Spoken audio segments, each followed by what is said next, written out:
me show you what we're working on, and Harley doesn't know what we're about ready to talk about, but this is going to be kind of fun. This is actually my shed. This is kind of our lawnmower. We always keep the concrete buggy out here, but this was enclosed. Then it was falling apart, and so we're kind of redoing it. So it's just a shed, small.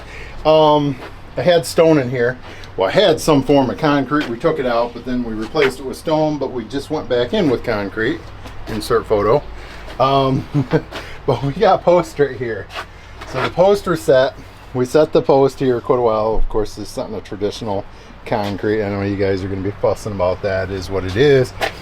But when we decided to pour the concrete right here, I was like, well, you know what? We have a little bit of a water issue back here. So I'm going to lay up some blocks. So we poured the slab, and I did a monolithic pour. Pretty fussy here. And so basically your footing is, you basically go down to your frost depth. So this slab is dug down. So that way the slab should not raise.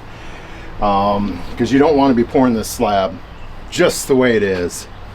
Because with us enclosing the walls back the way it was, it would be ripping the ceiling off as it going through the winter. It's ripping it off. So that's why we got the blocks here, is because we got quite a bit of water runoff right there, and we need to finish ditching. So, are we talking about just trucks in particular? Nope. Anything weird anything weird since we've been on the job that a client has said to us weird. All right. Yeah. So I got one that comes to mind right off. I got the camera. All right, so we had, let me see, what was it? Okay, so we still had I think it was, the blue truck, rusted out GMC. And we had just bought the red dump trailer, so it was fairly new, and the concrete buggy, which is obviously doesn't look new at all. Talking about. So we got this concrete job, and we didn't own an excavator at this point, so we just rented one. And so we pull up to the job. This is a lot of years ago. Yeah, we pull up to the job, and they're like, I pay for that trailer? Oh, no, she was really mumbling. Yeah, we had already bought this trailer like a year beforehand. Even though it looked brand new, it was already a year old, and it was paid for. So, that was like a $3,000 job. Yeah. I bet I paid for that that trailer. The really snarky and it's one thing, like if you're going inside your house and say that to yourself, don't say that right in front of the contractor, because it's kind of rude. Like, it's just keep that to yourself. I don't need no one commenting, oh, did I pay? No, it's already paid for way before anything. They had already yeah. All right, so actually, I like my Klein tool right here. Works pretty good. Look at this. Lowe's just started carrying these. Mobile home. So, we're gonna put a couple mobile home.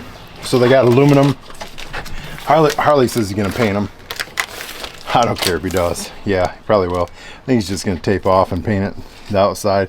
I may trim it out on the outside, but this is perfect for a shed. You don't need nothing fancy. Aluminum frame. Installation would be super easy, low cost. Yeah, Lowe's started carrying a couple to 3 or 4 different sizes of that. Super cool. My story. So we show up at a job. We'd done a kitchen renovation, and what else? Moved a header. Oh my goodness, the header on this. This woman wanted to remove all the walls inside this house, but everything was load bearing. We'd already done 2 or 3 different jobs for her, so she was a repeat client, and almost done with this job. So we had to move on to our next couple jobs, and I think we were waiting for final inspection, just a couple small things, but she wasn't living there yet, and so we had the passcode to the house. I'd let my subs in, plus all the work we were doing. But she's like, hey, I got a handyman coming to do a couple other things miscellaneous around the house that we weren't involved with. So we show back up on Monday. I don't know. We'll say a week later.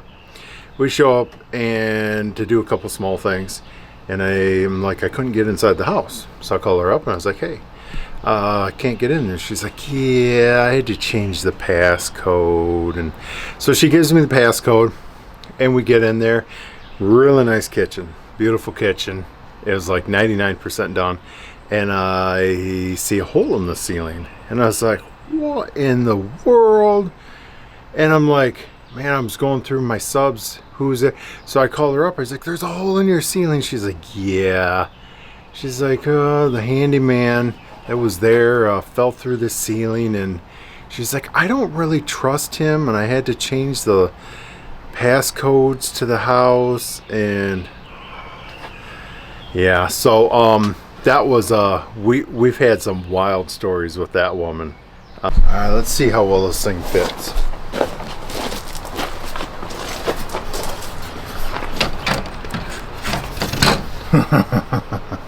Just like that. Looks pretty nice, don't it? Yep. Project Source. Yeah. What? Project Source. But the only thing we do this cheap is just for ourselves. Nah, come on, it's a shed.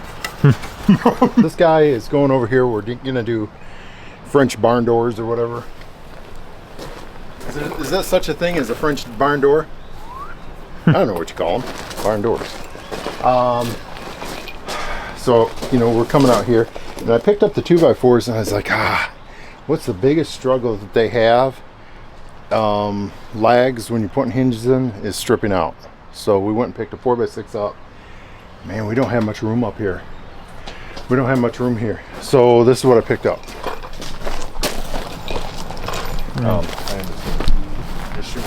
So this is actually my first opportunity to use this.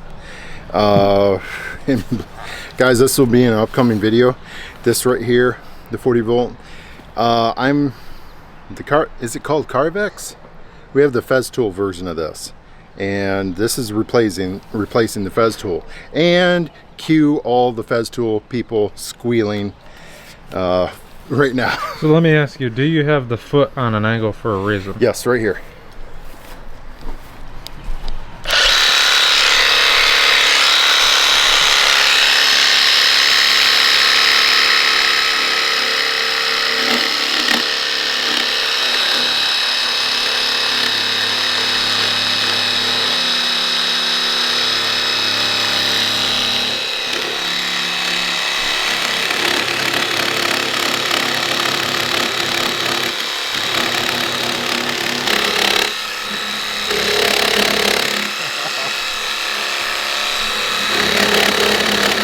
It does not want to blow away.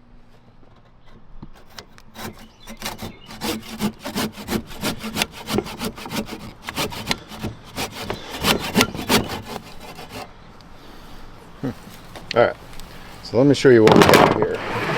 And we'll see.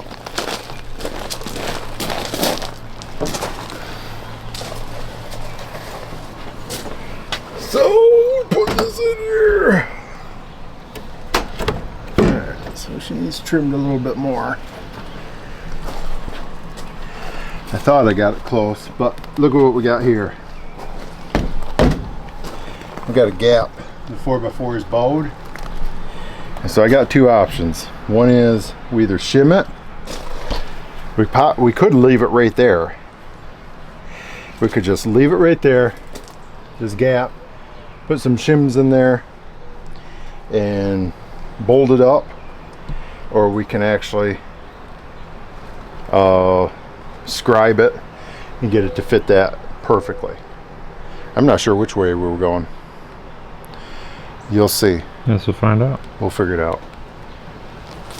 This saw is set on the shelf because we really weren't over to the 40 volt line, but it's got to be, I've used it a couple times. This has got to be one of the finest saws made. I just am blown away by how silky smooth everything is.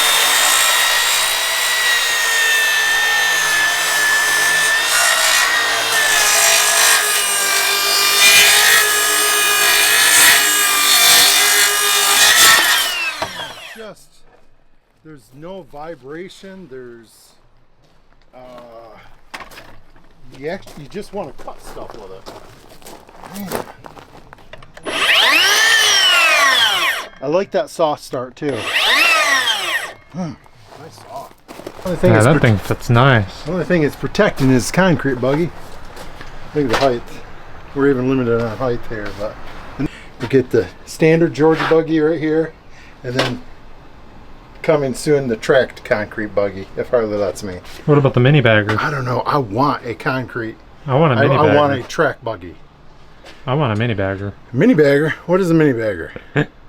It's what they call a mini excavator over in Europe. Oh, we have a mini bagger. Well, no, right. We don't have as small as what they have. No, that's a mini bagger. No. Like a mini small.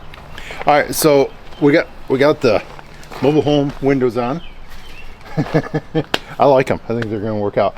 This is actually that white wood that you see at Lowe's or whatever. It's treated, so it's considerably cheaper. And I was like, that's perfect for this, whatever. We primed the plywood.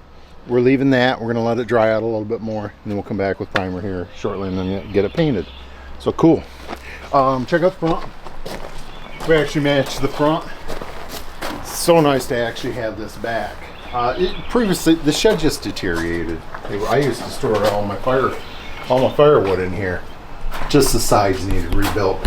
Come on inside here. So we have so many plans for this little building. Our compactor, our power trowels coming out here. We got a lot of stuff in this small footprint here, and we utilize it. So I want to show you what we got going on here. We got a beam going up here. How did we do that? We threw a couple studs back here, and just so you understand, come over here. This 4x6 is we have two 2x rusting on it, and they're all notched going over top of that over here. So that typically is not how you would do. That's actually a third 2x8. So there's actually 3 of them. 2 of them are 100% bearing. Yes, we would never do this in an actual house structure, but it's a shed. And this thing, this little loft or whatever, is only carrying our walkways. It's this entire thing will be filled with scaffolding walkways. This is perfect. Got our mortar mixer down here. All the tools that are not used every day, kind of packed away. So cool. We're gonna bring you back for another video when we do the garage doors, because that'll be a little bit more involved, or the barn doors. So all right, see you then.